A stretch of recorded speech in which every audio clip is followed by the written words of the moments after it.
Assalamualaikum warahmatullahi wabarakatuh. Halo anak-anak hebat kelas 3. Bagaimana kabar kalian hari ini? Semoga kalian tetap sehat selalu ya. Dan jangan lupa tetap patuhi protokol kesehatan, yaitu memakai masker, mencuci tangan sebelum dan sesudah melakukan aktivitas, serta tetap jaga jarak dan jangan berkerumun. Nah, anak-anak, pada kesempatan kali ini kita sudah memasuki semester 2, yaitu terletak pada pelajaran 7. Apa? Pelajaran 7 memuat tentang hati tentram dengan berperilaku baik. Jangan lupa ya anak-anak, sebelum dan sesudah melaksanakan pembelajaran, lebih baik kita berdoa supaya pelajaran kali ini kita mendapatkan manfaatnya dan ilmu yang kita terapkan berguna dalam kehidupan sehari-hari. Nah anak-anak, kita sebelum menginjak pada pelajaran 7, di sini terdapat kompetensi dasar. Kompetensi dasar yang terletak pada pelajaran 7 yaitu terletak pada KD 3.5. Memahami perilaku tawaduk, ikhlas dan mohon pertolongan. Selanjutnya, dalam pembelajaran 7 yang memuat tentang hati tentram dengan berperilaku baik, di sini kita akan mempelajari poin-poinnya, yaitu terdapat 2 poin ya anak-anak. Yang pertama yaitu ikhlas, yang kedua mohon pertolongan. Di sini kita akan mempelajari tentang ikhlas dulu ya.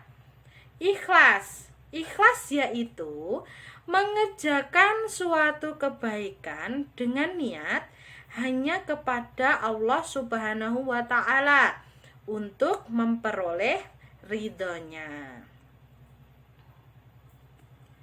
Niat yang baik menjadi awal perbuatan baik. Niat yang ikhlas akan mengantarkan perbuatan yang ikhlas pula. Allah Subhanahu wa Ta'ala tidak memandang kepada rupa maupun harta kita. Dan Allah Subhanahu wa Ta'ala melihat hati dan amal kita. Ikhlas menjadi syarat diterimanya amal. Jadi sebelum kita melakukan perbuatan ikhlas, kita harus mempunyai niat terlebih dahulu. Niatnya apa? Yaitu kita hanya mengharap kepada ridho Allah ya. Selanjutnya,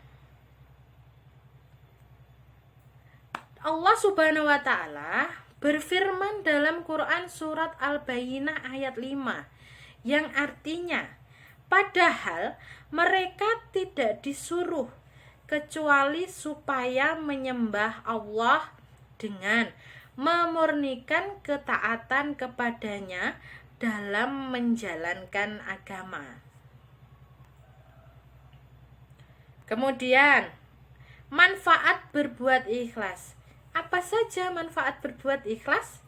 Yang pertama, hidup akan tenang karena hati selalu berjaga-jaga untuk mengevaluasi dan meluruskan niat dalam beramal. Yang kedua, selalu dimudahkan dalam segala urusannya. Yang ketiga, memiliki orientasi hidup yang mampu menjangkau jangka panjang, yaitu akhirat. Yang keempat, pemberat atau penambah pahala dalam beramal. Yang kelima, mendapat posisi sebaik-baiknya hamba di sisi Allah. Wah, luar biasa ya anak-anak, manfaat berbuat ikhlas ternyata sangat banyak manfaatnya ya. Kemudian, contoh perilaku ikhlas dalam kehidupan sehari-hari. Apa saja contohnya? Yang pertama, membantu orang tua membersihkan rumah tanpa syarat, seperti minta uang jajan lebih. Yang kedua, Ikhlas dalam memberikan sedekah tanpa meminta imbalan dalam bentuk apapun.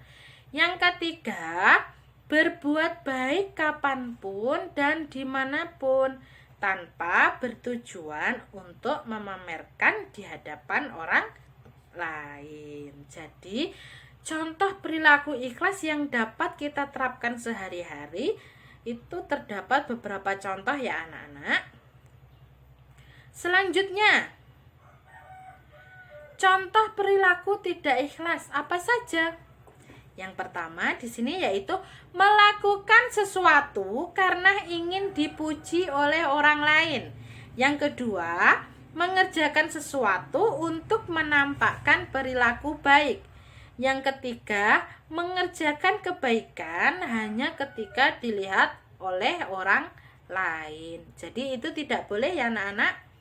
Karena itu merupakan contoh perilaku tidak ikhlas. Berbuat tetapi ingin mendapat pujian dari orang lain dan bertujuan untuk memamerkan kepadanya. Selanjutnya, poin kedua yaitu tentang memohon pertolongan. Allah Subhanahu wa Ta'ala sebagai satu-satunya tujuan dalam beribadah. Hanya kepadanya kita memohon pertolongan. Allah Subhanahu wa Ta'ala melarang hambanya memohon pertolongan kepada selain Allah. Seperti firman Allah dalam Quran surat Al-Fatihah ayat 5 yang artinya berbunyi, hanya kepada Engkaulah kami menyembah dan hanya kepada Engkaulah kami mohon pertolongan. Jadi apabila kita meminta pertolongan itu hanya kepada Allah. Tidak kepada siapapun ya anak-anak. Jadi kita itu murni hanya meminta pertolongan kepada Allah semata. Selanjutnya, memohon pertolongan kepada Allah Subhanahu wa Ta'ala dengan cara berdoa kepada Allah Subhanahu wa Ta'ala. Berdoa dilakukan setiap hari, baik di waktu lapang maupun sempit, di waktu sehat maupun sakit, dan di waktu senang maupun susah. Jadi kita memohon pertolongan yaitu dengan cara berdoa kepada Allah setiap hari. Selanjutnya, manfaat memohon pertolongan kepada Allah apa saja? Nah, yang pertama, dimudahkan jalannya. Yang kedua, dibuka otak atau pikirannya. Yang ketiga, diberi rezeki. Itu adalah manfaat memohon pertolongan kepada Allah. Selanjutnya, contoh memohon pertolongan kepada Allah dalam kehidupan sehari-hari. Yang pertama, memohon dengan berdoa kepada Allah sebelum bekerja agar Allah memudahkan untuk mendapat rezeki yang halal. Yang kedua, memohon dengan berdoa ketika belajar kepada Allah agar Allah memberikan kemudahan kepada kita dalam memahami ilmu. Yang ketiga, memohon kepada Allah dengan doa dan sholat istikharah agar Allah memberikan petunjuk ketika kita bingung dalam memilih sesuatu. Nah, anak-anak hebat kelas 3, itu tadi penjelasan tentang materi yaitu pada pembelajaran 7 ya. Tadi sudah dijelaskan oleh Bu Guru di depan. Semoga anak-anak dapat memahami dan dapat menerapkan pembelajaran tersebut dalam kehidupan sehari-hari. Jangan lupa, apabila kita ingin berbuat ikhlas, maka niat kita hanya memohon ridho Allah Subhanahu wa Ta'ala. Dan jangan lupa, apabila kita meminta pertolongan atau memohon pertolongan, yaitu hanya kepada Allah Subhanahu wa Ta'ala. Nah, anak-anak hebat kelas 3, cukup sekian penjelasan dari Bu Guru. Semoga bermanfaat untuk kalian. Dan jangan lupa tetap patuhi protokol kesehatan. Sering cuci tangan sebelum dan sesudah melakukan aktivitas. Terima kasih. Tetap semangat anak-anak hebat kelas 3. Semoga kita bisa berjumpa lagi. Assalamualaikum warahmatullahi wabarakatuh.